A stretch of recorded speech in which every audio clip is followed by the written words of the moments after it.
हिरन भागता हुआ चला जा रहा है। भागते भागते भागते भागते उसके पीछे आगे बढ़े चले गए, लेकिन हिरन तो भागता हुआ चला गया, मगर सामने से उन्होंने देखा क्या? सामने ये देखा कि एक बहुत सुंदर लड़की नजर आई और उस लड़की का नाम था सत्यवती, जो दासराज की कन्या थी जिसका नाम था सत्यवती। और जब सत्यवती को देखो है तो सत्यवती को देखने के बाद तुरंत राजा ने घोड़ा को एक वृक्ष से ले जाके बांधो, और वृक्ष से बांधने के बाद में जवाब दिया, देवी बोले एक बात बताओ, तुम जो दरिया के किनारे नाव लिए खड़ी हुई हो, तुम्हारा काम क्या है? बोले मेरा काम सिर्फ इतना है कि अगर कोई भी यात्री अगर आता है तो मैं इस पार से पल्ली पार उसे छोड़ने का काम है, मैं इस पार से पल्ली पार सिर्फ ले जाकर के छोड़ देती हूँ। महाराज शांतनु बोले अगर तुम्हें बुरा न लगे तो हम तुमसे एक बात कहें? बोले कहो। अगर तुम्हें बुरा न लगे तो हम कहें? बिल्कुल कहो। बोले एक बात बताओ, मैं तुम्हारे साथ में अपना विवाह करना चाहती है।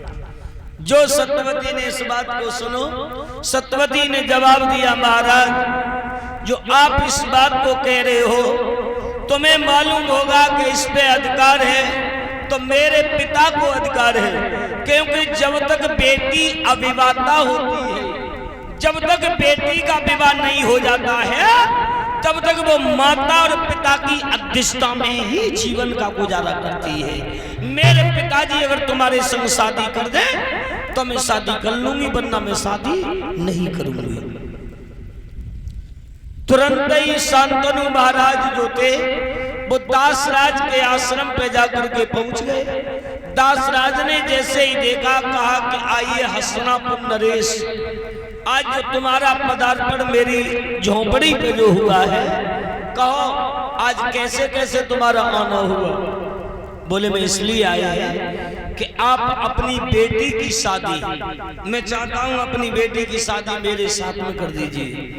दासराज ने जो जवाब सुनी सो हंसन लगे। और जवाब दो, एक बात बताओ, ऐसा कोई बाप होगा दुनिया में जो जानबूझ करके अपनी लड़की को गड्ढा में दे देगा?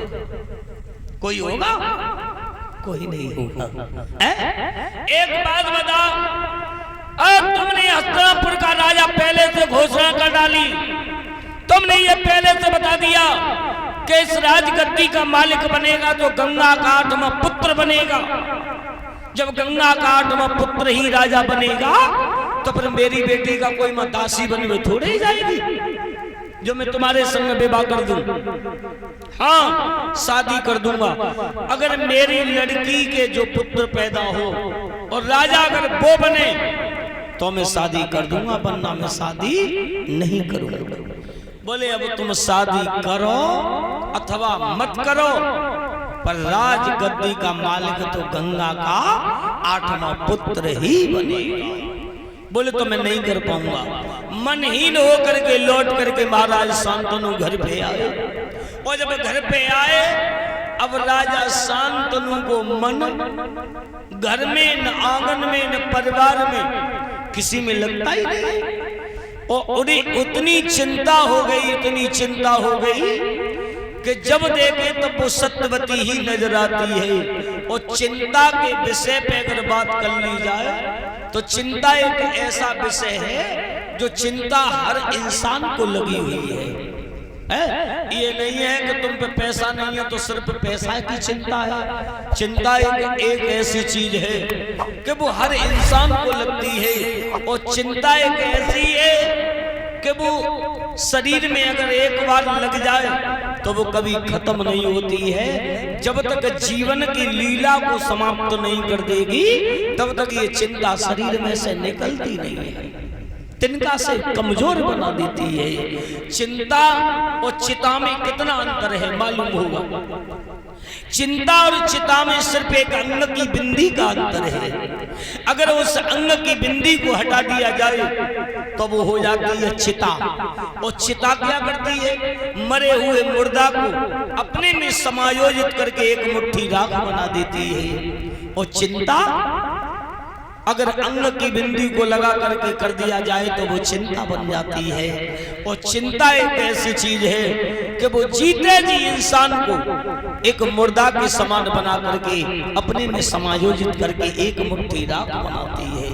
एक दिन गंगा के 8वें पुत्र देवव्रत ने देखा पिताजी का शरीर कमजोर हो रहा है। पूछने लगे, पिताजी शरीर तुम्हारा कमजोर होता चला जाता है, न तुम किसी से बात करते हो न कोई बात, लेकिन तुम्हें मालूम है मेरी मैया मुझे बारे पे अनाथ करके छोड़ के चली गई, और अगर तुम्हें भी कुछ हो गया तो हम जिंदा नहीं रह पाएंगे।